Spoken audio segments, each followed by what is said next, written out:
If you're enjoying the Health Geeks Book Club podcast, we'd appreciate if you hit the subscribe button, leave a like, rating, or review, whichever your preferred podcatcher platform allows. This episode is sponsored by Well Balanced Nutrition and 360 Health. Welcome to the Health Geeks Book Club podcast. Listen in as Kristen Norton and Eleanor Russell review all those great health and wellness books you've been wanting to read or you have read and want to talk about. Here's Kristen and Eleanor.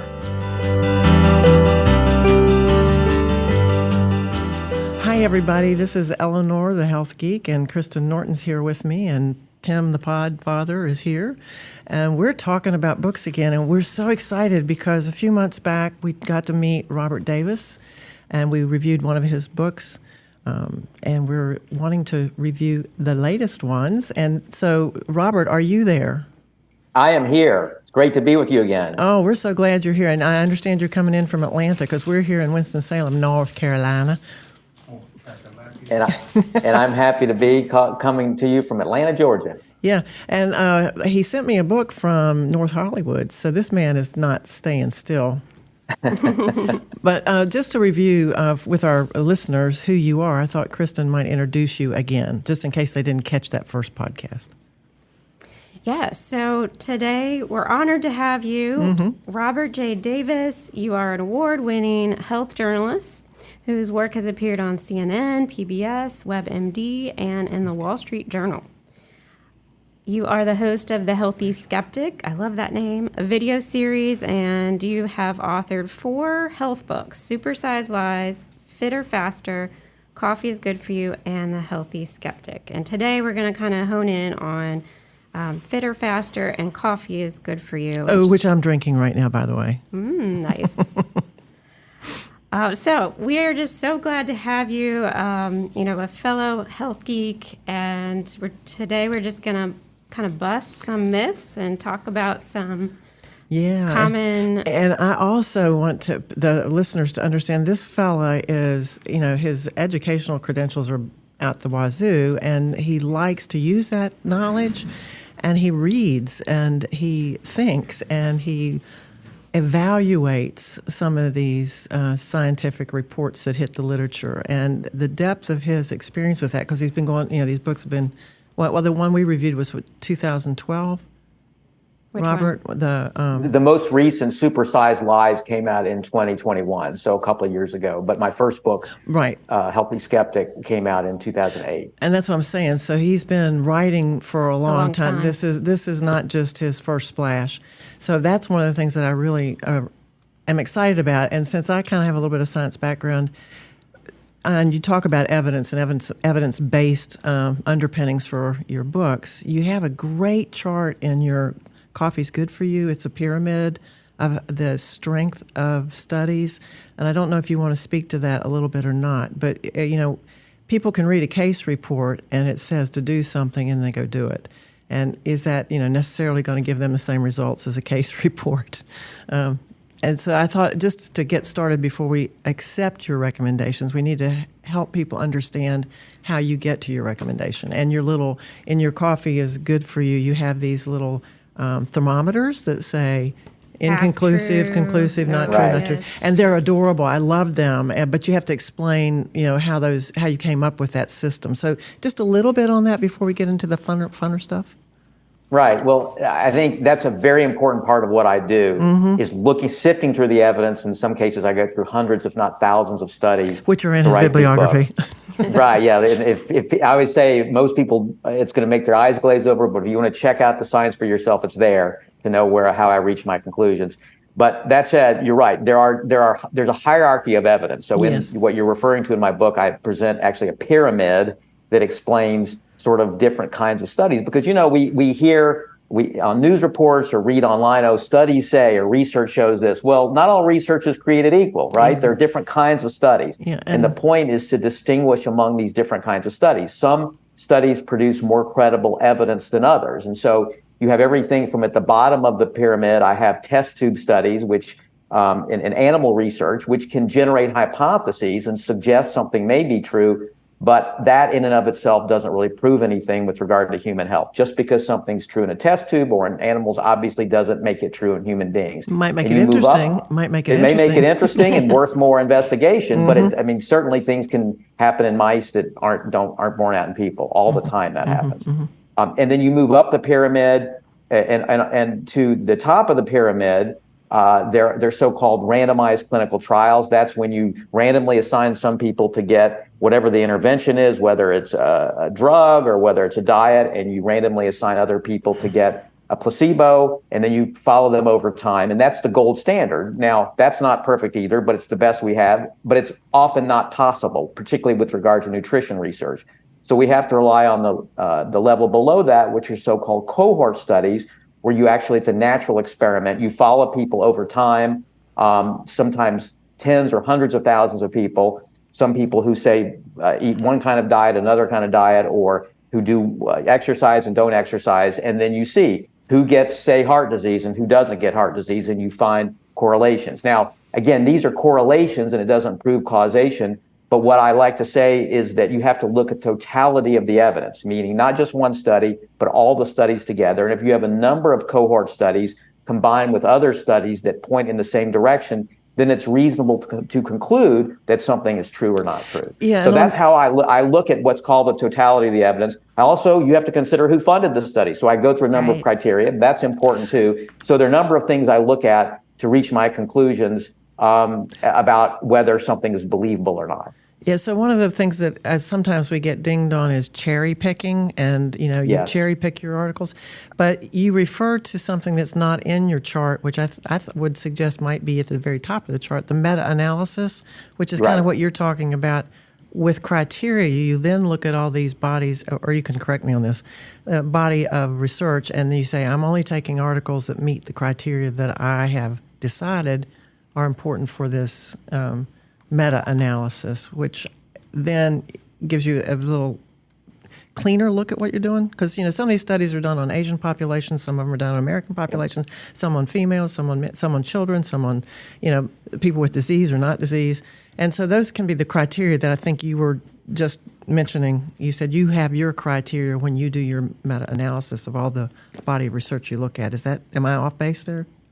That's right. And to make it clear, I don't actually engage in a formal meta-analysis, Correct. But I do my own version of that. That's what I'm saying. Your personal. I look at all of the studies. Yeah. Right. And you're right that I look at criteria you listed as well as others in terms of the size of the studies, as I mentioned, who funded the study, who the population is that was studied. And again, in this other evidence lower down the pyramid, such as short-term studies, animal studies can all be included in that analysis, the analysis I do. But in the end, the most important criteria are these larger cohort studies as well as larger randomized controlled trials that I take into consideration as I sort of make my determinations about what's believable. So, folks, we can have some confidence in his opinion. There we go. And now let's get to your opinions. And by the way, let me just say, the way my opinions are laying out the evidence. I still think it's important for people to make their own decisions. So I'm not here to tell people what they should or shouldn't do.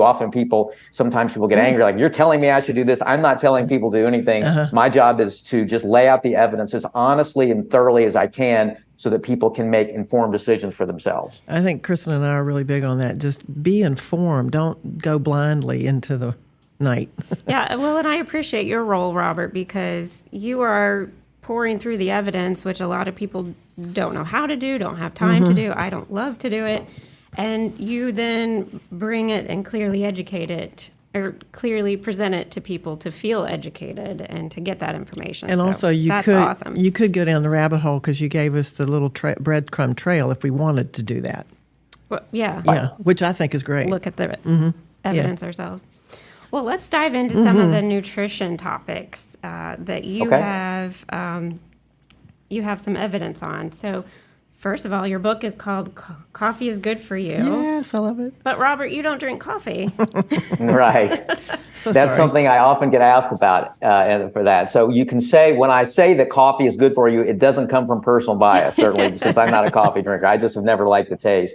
Oh, I mean, by the way, the title is bad. Coffee is bad for you, with bad crossed out and good written in. And there's a reason we named it that. The book actually looks at a number of different claims But coffee, I chose as the title my publisher and I did because it perhaps is the ultimate example of this flip-flopping that often occurs in nutrition. Yeah. For a long time, we heard that coffee was bad for us. It caused cancer, other things. We shouldn't drink coffee. Heart And then we palpitations. heard later, right. And then we heard, well, maybe it's not so bad for you. And then we hear it's actually good for you. And so the very first section of the book deals with coffee. And then I go into a number of other claims, but I chose coffee for that reason.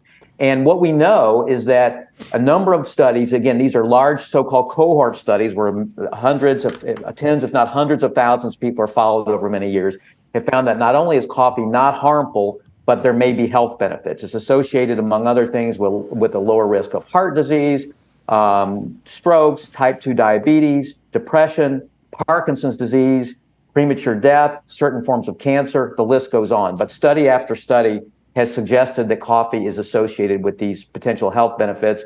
And this can be up to 3 or 4 cups of coffee a day. So, Robert, I'm asking you over. I'm asking you over for a cup of coffee. You don't want that stuff.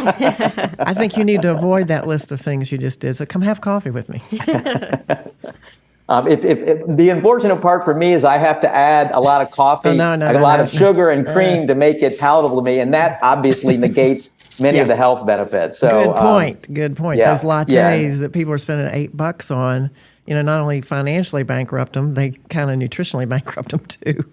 Right, and you get a blended drink of double chocolatey chip frappuccino. It's just not going to be the same thing as getting a cup of black coffee, and that's something people need to keep in mind about coffee. But the point is that there is good evidence. So if people are concerned about drinking coffee that's somehow harming their health, for most healthy people, it's not a problem. Obviously, there's concern about caffeine. So you can get too much caffeine, more than 400 milligrams a day for many people is sort of the upper limit. You don't want to get more than that. So that would be 3 or 4 cups of coffee a day for most people. And if for pregnant women, too much caffeine, too much coffee, more than a couple of cups a day is not recommended.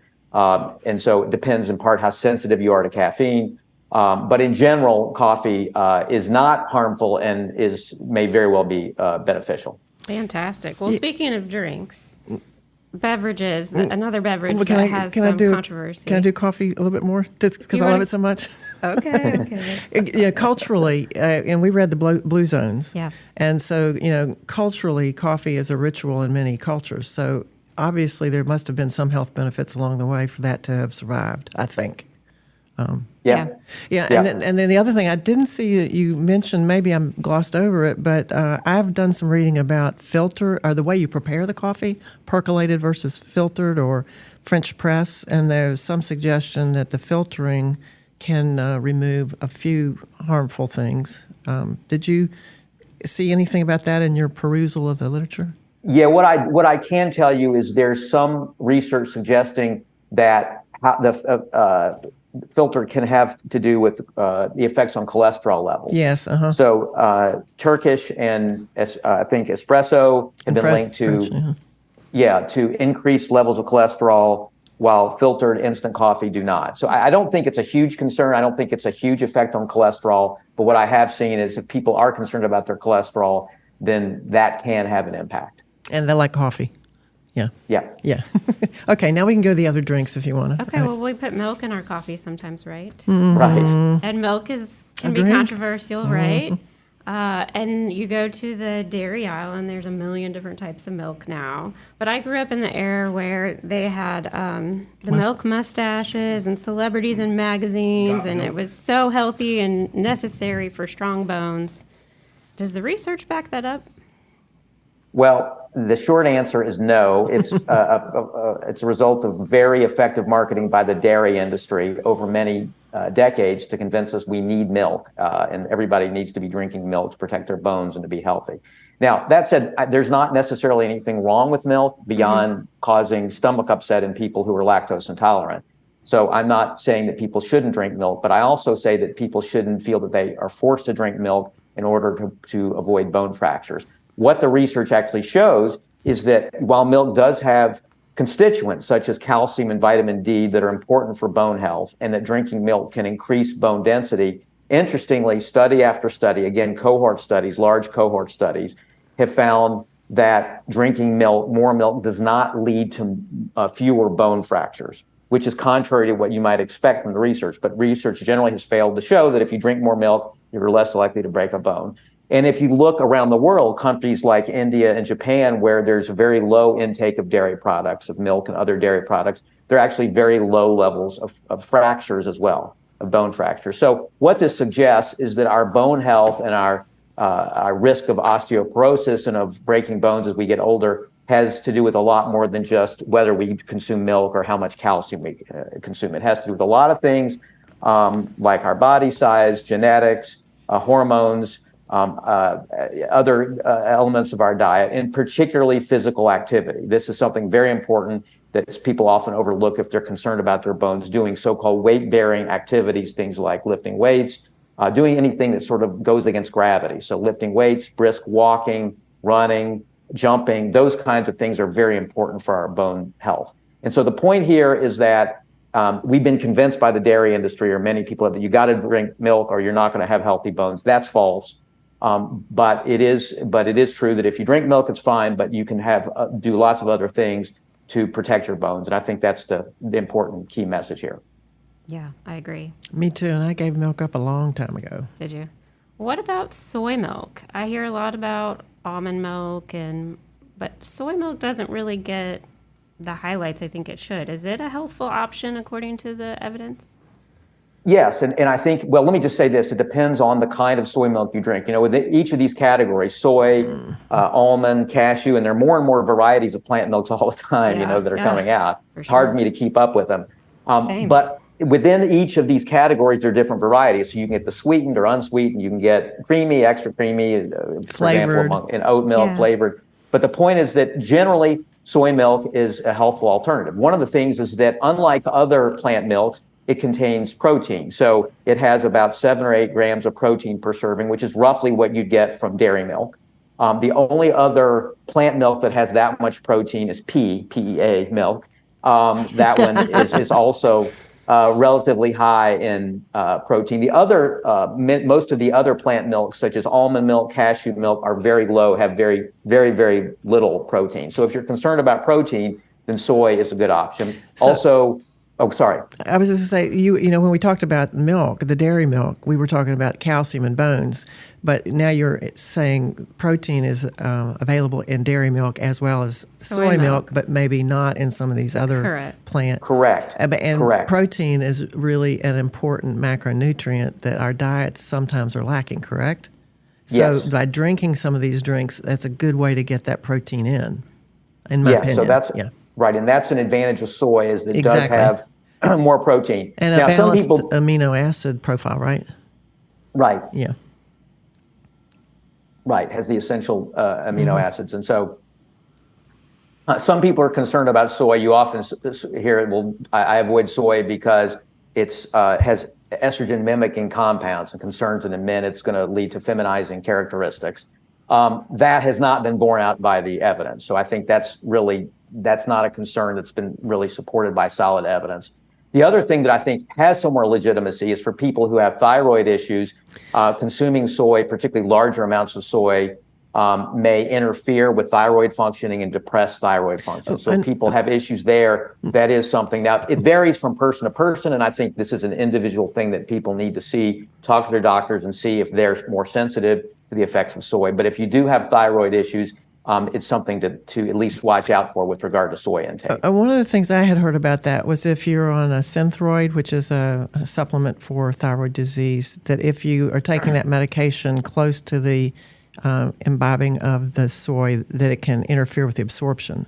So that if it's spaced, there may be some acceptable range of that for people with thyroid conditions.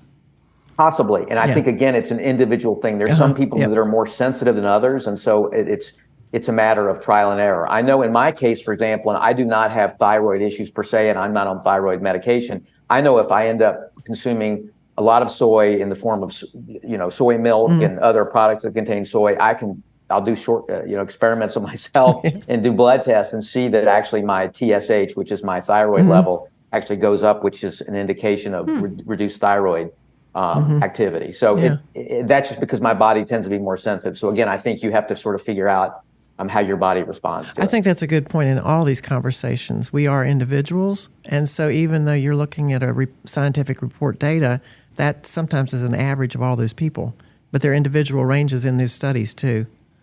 Right. Absolutely. Yeah, right. So Important point. we can't lose sight of the fact that it may be different for you because you might be that 1%.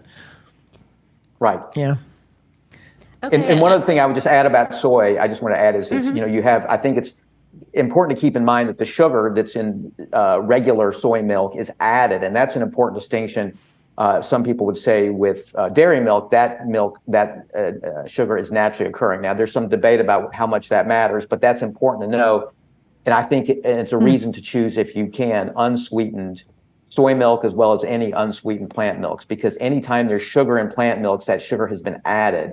And so for example, I drink soy milk, but I'm always careful to get the unsweetened kind, because I think generally we have too much sugar in our diets, and it's just a way to help avoid unnecessary sugar by going for the unsweetened type. Well, I may be the oldest one in the crowd here, but I remember back in the 70s when the whole food movement was just getting started and the raw, hippie thing stuff.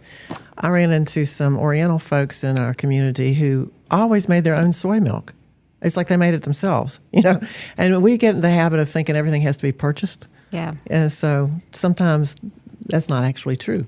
And it doesn't have to cost as much, because the other thing about eating these days is it gets expensive if you follow all of these health trends, Right. Organic and all that kind of stuff. It gets to be kind of prohibitive on the pocketbook. So anytime you can find out how you can get a healthier option and make it yourself, maybe it's something you could explore.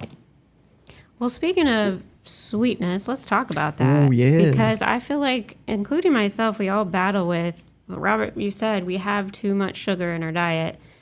And there's this, it's so easy to get too much sugar. Can I just intersect here? Yes. Again, I could keep interrupting. I know you'll have to get a hook and get me out of here. But Winston-Salem, we have Dewey's Bakery, and they just came out with the new doozy. Have you seen the doozy? I saw an ad. You ate it. It was my post. Yes, I know. You go and tell us about the doozy. So it's their cake on the bottom with they bought Blue Ridge ice cream, so that's ice cream in there, and then fillings like puddings and things, and then whipped cream on top, and then a sugar cookie on top of that. And it's sweet, huh? So it's a little sweet. Yeah. And we're in the town where Krispy Kreme started. Yeah. So our little See, case in point, it's everywhere. yeah, sweetness is something our community likes. So what about it? Well, I'm curious. Tell us a little bit, Robert, about the difference between raw sugar, honey, high fructose corn syrup. Is there science behind one is better than the other or worse for us? Well, what the science shows is that generally to the body, sugar is sugar, regardless of what form it takes, whether all those things you listed, whether it's high fructose corn syrup, whether it's brown sugar, cane sugar. We sometimes see sugar in processed foods that is sort of in these benign sounding, innocuous sounding names that sound healthy, things like evaporated cane juice, fruit juice concentrate, molasses, that must be healthier, but in fact it's sugar. And so it's easy to be confused by manufacturers who do this intentionally, who put forms of sugar in their foods to make it sound healthier. With regard to high fructose corn syrup, that's been a very controversial issue. It's been blamed for causing all kinds of health problems, for fueling the obesity epidemic. In fact, though, the name is a bit of a misnomer, high fructose corn syrup, because it's not really high in fructose. It has roughly the same proportion of fructose and glucose that table sugar does, number one. And number two, there's not evidence that it causes all of these health effects that have been attributed to it. Now, that said, it doesn't mean that it's healthy. No form of sugar. We know that there's too much sugar, as I said, in our diets.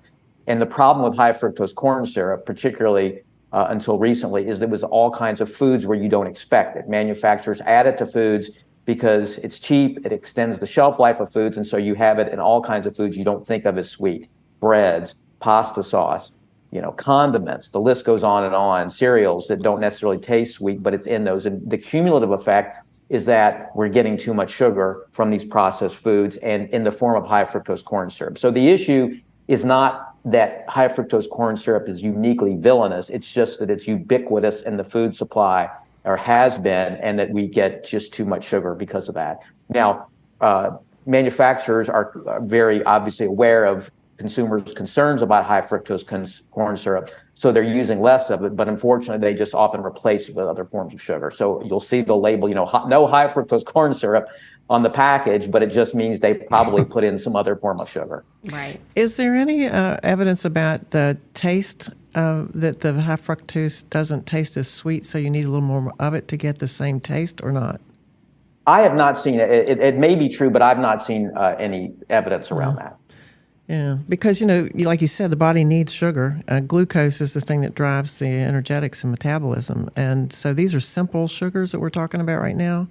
And I think Yes. it's the quantity of loading these things into, because of taste, that gets us in trouble, right? I like to guide people through the American Heart Association's recommendations just for added sugar and help them look at all the different forms of added sugar. And I think it's for women about 25 grams of added sugar a day, and men maybe up to 35 grams. So, yeah. But thank you for walking us through that. Like, it may be slightly more natural to use honey than your high fructose corn syrup, but sugar is sugar. In the body, yeah. In the body, yeah. Well, what about the liver thing? They always bring up the idea that fructose goes to the liver and it's converted to fat, whereas, glucose is absorbed into the bloodstream and then just absorbed into the cell. And, Right, and and that's true. converted They to glycogen as a storage Right, and they are product. metabolized differently, fructose and glucose. You're absolutely right. Yeah, And now, sometimes that leads to people, I don't want to go off on too much of a tangent, because fructose is the form of sugar in fruit, saying, well, that's why you shouldn't eat fruit because it's high in fructose. But what is often overlooked there is that fruit also has other things like fiber, and it's high in water. So you metabolize that much more slowly than if you were to consume something that's high in fructose, a manufactured product. So like I think K-Rose that's important. syrup, a teaspoon of Yes. K-Rose syrup. Yeah. Yuck. Well, if we're avoiding added sugars, then we might try these either artificial sweeteners or non-nutritive sweeteners. And there's been a couple in the news lately, specifically erythritol and aspartame. And I can be honest, I haven't really had the time to dive through that. Can you talk a little bit, Robert, about the aspartame and erythritol debate? Sure. So I'll start with erythritol because that's the one that really got a lot of scary headlines around it. Erythritol, just a quick background, is a so-called sugar alcohol, which is a misnomer because it's neither sugar nor an alcohol, but it's a very common sugar substitute, again, that's in a lot of, like high fructose corn syrup, in a lot of processed foods. And it contains, I think, only like 5% of the calories of sugar. And unlike other of these so-called sugar alcohols, it doesn't tend to cause gastrointestinal problems. So these sugar alcohols, you can identify them by the OL ending at the end of the word. Things like maltitol, sorbitol, xylitol, and again, they tend to cause gastric upset, or gastrointestinal upset. Erythritol doesn't tend to do that as much. So it's in a lot of foods. And it's generally been regarded as safe. There haven't in the past been studies that suggested it may cause health problems. However, there was a study that came out earlier this year, got a bunch of attention, a lot of media attention, scary headlines that said it can lead to heart attacks and strokes, it's dangerous. And so, media love headlines like that that get people's attention. But if you look at the research, there are a lot of caveats that come with that, and people need to really interpret those kinds of scary headlines with great skepticism. So what the researchers basically did in that study was to look at blood levels of erythritol in a group of people that were at increased risk for heart attacks and other cardiovascular events. And they found that people with higher levels of erythritol in their blood were at increased risk, were more likely to have these cardiovascular events like heart attacks and strokes. Now, there are a lot of problems with that because, first of all, it didn't measure what people actually ate. It just did a one-time measurement of the amount of erythritol in people's blood. And that's important because we can have higher levels of erythritol in our blood, not only because of what we eat, but because our bodies actually produce erythritol as part of glucose metabolism. So it could be that these people had higher levels, not because of their diets, but because of something going on in their bodies. And maybe it had to do with their increased risk of heart attacks. So there's no way to know for sure whether it had anything to do with their diets. And then the researchers also did some follow-on experiments where they looked at mice and found that if they injected the mice with erythritol, they were more likely to have strokes. Or if they looked at test tubes and found that when they in plasma, erythritol made the blood stickier, more likely to clot. But as I said earlier, those kinds of experiments in animals and test tubes don't really prove anything at all. Hard to draw any firm conclusions about people. So the bottom line here is that these caveats were often missing from these news stories, and it really is too soon to conclude anything about erythritol, whether it's harmful. I think, again, you need to look at the evidence as a whole, and so far, this is only one study, and a very limited study at that would suggest there may be harm. So I would say that in terms of worrying about something, this would be low on the list until there's any further kind of evidence that confirms this. But it is important to note that it is in a lot of places. So much like high fructose corn syrup is in things that you might not expect. You know, if you're doing any kind of low carb, wait, what did I say? No, that's good. Okay. Anything that's low carb or keto, or, you know, I use stevia in my coffee, and that always has some erythritol in it. So if you think you're just getting pure stevia, you might not be. And same with monk fruit. So I don't know. This like perked my ears up because I'm like, oh, that's in a lot of places.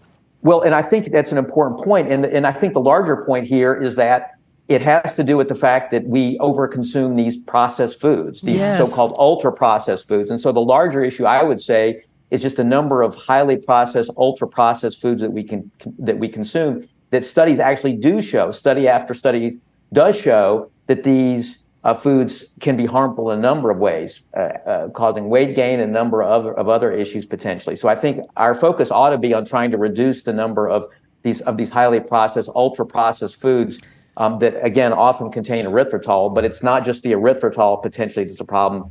More likely, a lot of the other things and the way they're manufactured that is contributing to health problems. Well, aside of training ourselves not to have so much sweet, you know, because you can do that. You can acclimate yourself to not as much sweet as we're accustomed to.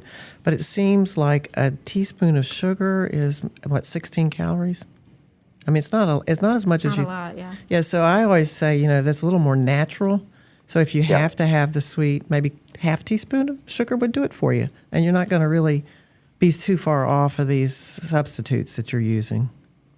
Right. I think that's that probably is the wisest approach, which is to, instead of focusing on sugar substitutes, to do exactly that, to try to use sugar, but use less of it and be conscious of how much you're getting. I can also address aspartame quickly as well, if you'd like, if you'd ask about that. I want you to. So aspartame, we know, is in the form of NutraSweet equal, very common in the food supply. It's in diet drinks.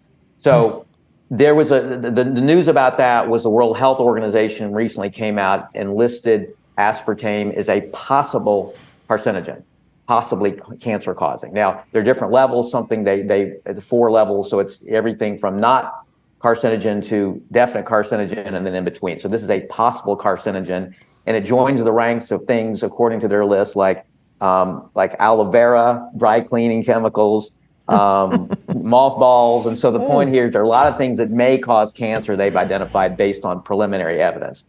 So interestingly, though, the Food and Drug Administration has a different position, and they say based on their interpretation of the evidence, aspartame is safe. It does not pose a risk of cancer. Now, there are studies. The truth is there are animal studies, and there's some human studies, preliminary human studies, correlational studies that suggest that it may be linked to certain cancers, particularly liver cancer. Again, in animal studies, we can't really draw too many firm conclusions because typically in these cases, they feed the animals very large amounts of the substance, in this case, aspartame, and then see if they develop cancer. And so the question is, how relevant is that to the amount that most people get?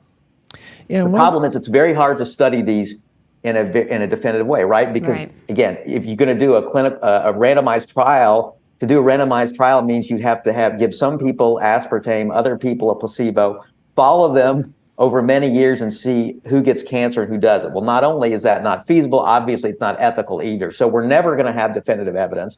And I think it boils down to, what is your standard of proof? Do you want to say that aspartame is innocent till proven guilty, or the opposite, that if you have concerns, you want to avoid it? So I think that's really what it boils down to. Well, as we're women, you're a guy, and sometimes women are responsible for feeding families and children's health. And so there was a paper that came out in 2021 in Nutrients that was talking about our children maybe getting more than the recommended daily average, which is something we haven't talked about. Of sugar? Yeah, no, of aspartame. Oh. Yeah, that, we have childhood obesity issues, so a lot of moms may be trying to protect their kids against that, and maybe overloading them with some things that are cautionary at this point. Like you said, there's no strong evidence.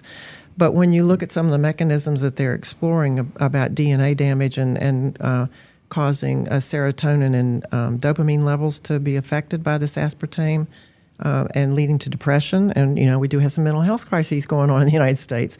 So I always say caution until we have a stronger case on this, maybe. I mean, it is an artificial thing, and the way it was discovered is hysterical. You know that story? You wrote about it, I think, in your paper at one time, Robert, where the researcher was really looking for something else and happened to lick his finger and it was sweet.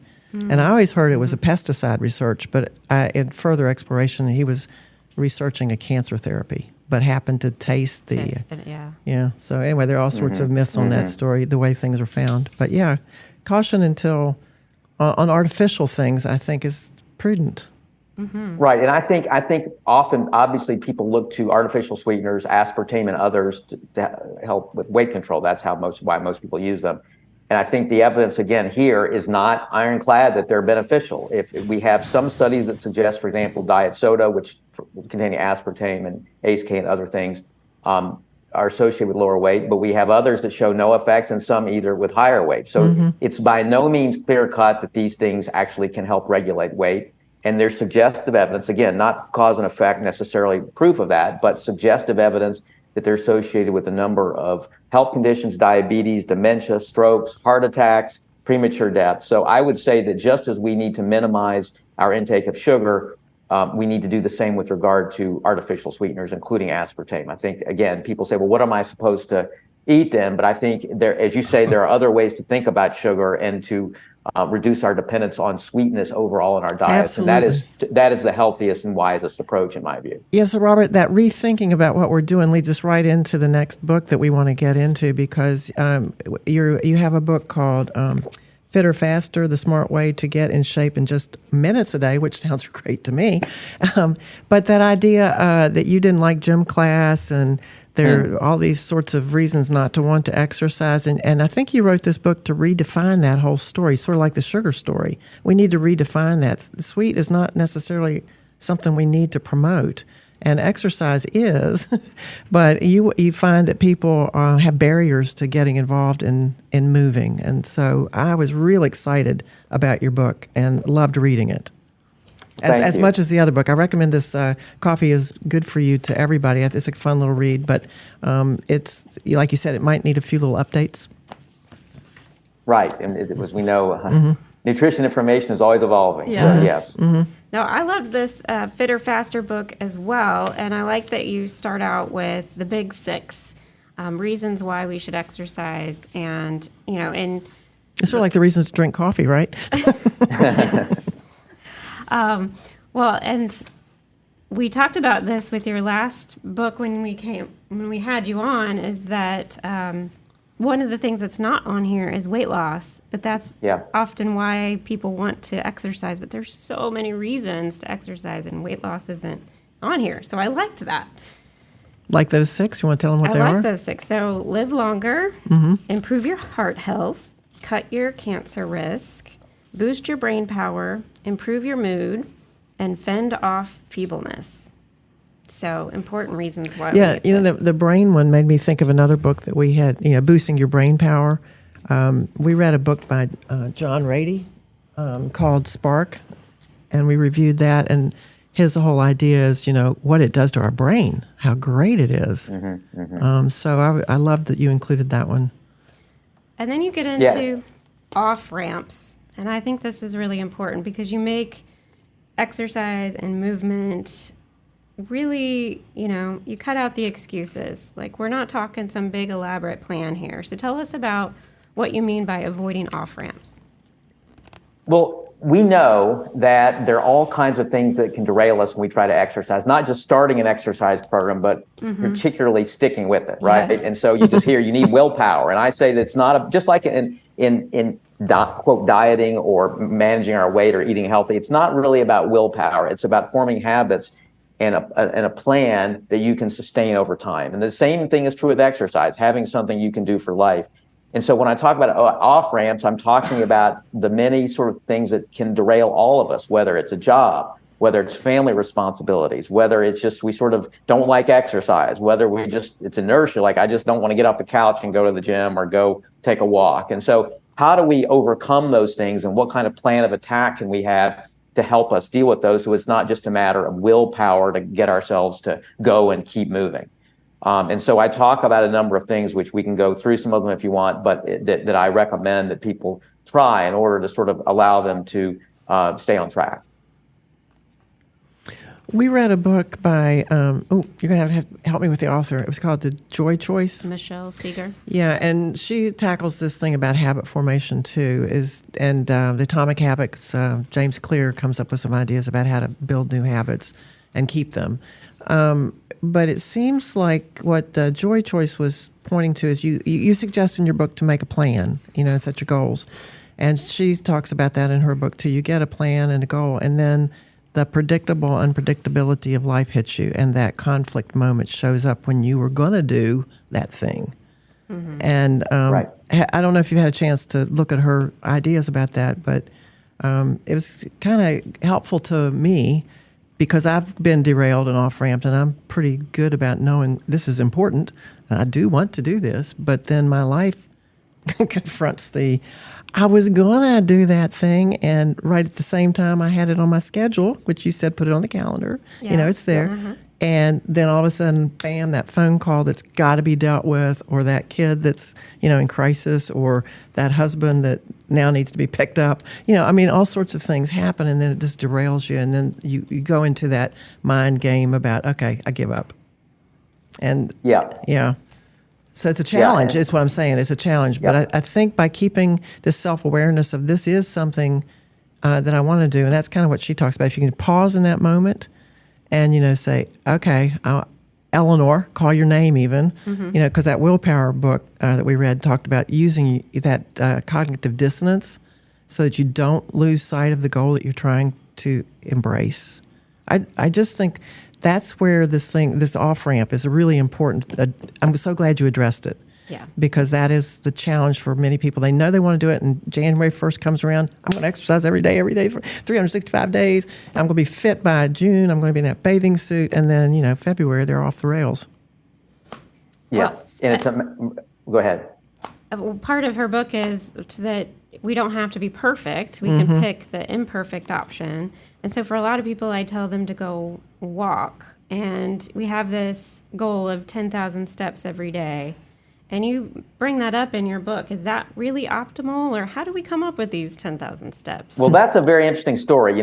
That's a number that everybody talks about. I'm getting in my 10,000 steps. Yeah. And so it's a great goal to have, and that if that motivates people, by all means, they should do that. But the truth is, if you look at the science, there's not any really solid science to support that is the definitive number, that people need in order to get health benefits. And in fact, people can get fewer steps than that, according to a lot of research, and still get substantial health benefits. It's interesting where it came from. There's some suggestion it came from the 1960s. A Japanese pedometer maker had a pedometer that translates roughly to 10,000 steps meter, and perhaps 10,000 it's thought was selected because that has exalted status in Japanese culture. So this 10,000 number just kind of got sort of part of the culture and continued to be the magic number.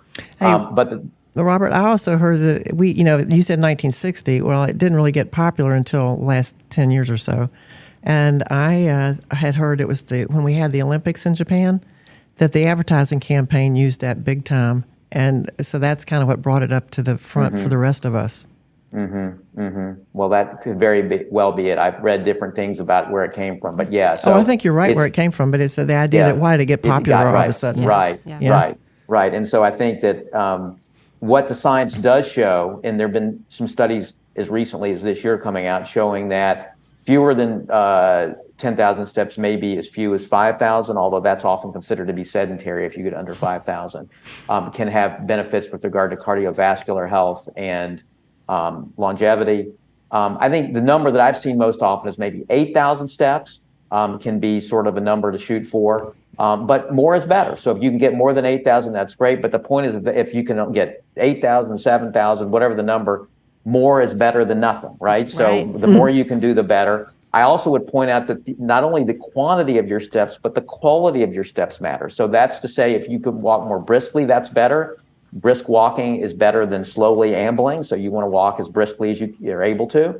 And also inclines, declines, going up steps, going down steps, when you can do that, that's more beneficial as well. So the point is, walking is good. The more you can do, the better. And the quality of your steps matter too. So I think if focusing on 10,000 as a goal helps, motivates you, great. But don't feel that if you don't get 10,000, somehow you've fallen short and it's not worth the effort. Well, your book is organized so succinctly, and it's an easy read. It's a nice formatted book, and the first part is get ready. I love that. How do you get ready to do this? And then number 2 is get smart. That's where you really back up your ideas with that evidence and scientific research. And then the third part is get more, because you talk about the eating and reducing pain. How do you prepare that side of the conversation? And then at the end, you've got a get going section, which tells you how to do it. You've got a plan. And then you get those surprising 7 outcomes if you're successful at doing this. Which I think maybe we'll keep that as a secret for the readers, because they're going to maybe want to know about those surprising 7. Got to get the book. Have you done his exercise, Kristen? I have. I have, Okay. Robert. Oh, I did your exercises I did too. this week. So you have a 7-day plan. I love that you do strength and then a HIIT and then cardio. Oh, HIIT. And then What's strength. HIIT mean? Tell people what HIIT means. It's high intensity interval training, meaning that you instead of just going continuously for say 30 minutes, say at walking or cycling, you go hard for 15 seconds, 20 seconds, 30 seconds, a minute, and then you go easier for say a minute, and then you go harder, then you alternate harder and easier as opposed to steady state. So the bait for me was I could get this done within 15 to 20 minutes, and that's the name of your book, Fitter, Faster. So very time efficient. Head on. And I'm right, sore because from that often is a huge barrier, if not the number one barrier to why people don't exercise. I don't have enough time. And so the idea here is, if all you have is 15 minutes, here's a way to get an effective workout in just 15 minutes. It's beautiful. And I love that you have a beginner, an intermediate, and advanced, so that you can start out with this, but then once you get stronger, you can move up all the way to advanced. That's and you're partnered with Brad Kolowich, the personal trainer.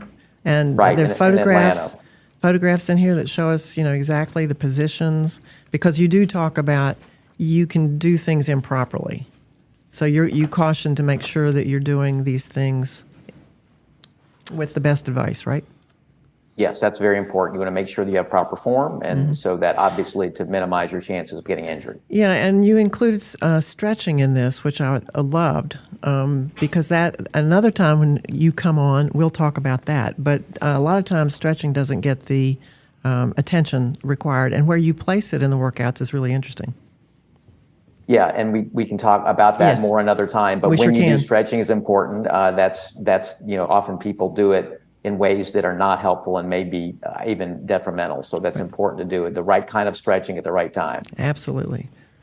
Well, we have covered so much. God, this has been great. This is my favorite fantastic. topics. Yes. I think Kristen and I could talk for another 2 hours with you, because you're such a wealth of information and so much fun to talk to. Can you tell our listeners a little bit about where to find you? Sure. My website is healthyskeptic.com. They can find more about my books, as well as a number of short videos I've produced on different health topics, some of which we've talked about today. I'm also on social media, on Facebook at Robert Davis Healthy Skeptic, and on Instagram at Healthy Skept, SKEPT. Mm-hmm. It's good that you're there, because there's a lot of misinformation on the media outlets.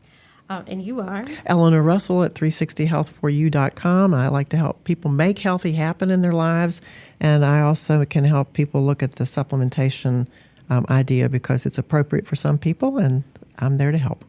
And I'm Kristen Norton of Well Balanced Nutrition. We offer nutrition coaching, and you can find out more at wellbalancednutrition.com.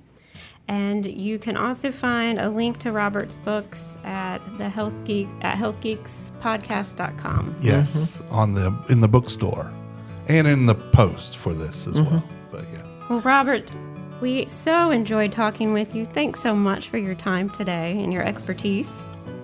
Thank you. It's really been fun. Absolutely. I can't wait for the next edition of whatever you got coming. I'll let you know when it comes out. Thank you. Absolutely. Have a great day, everybody. Keep reading.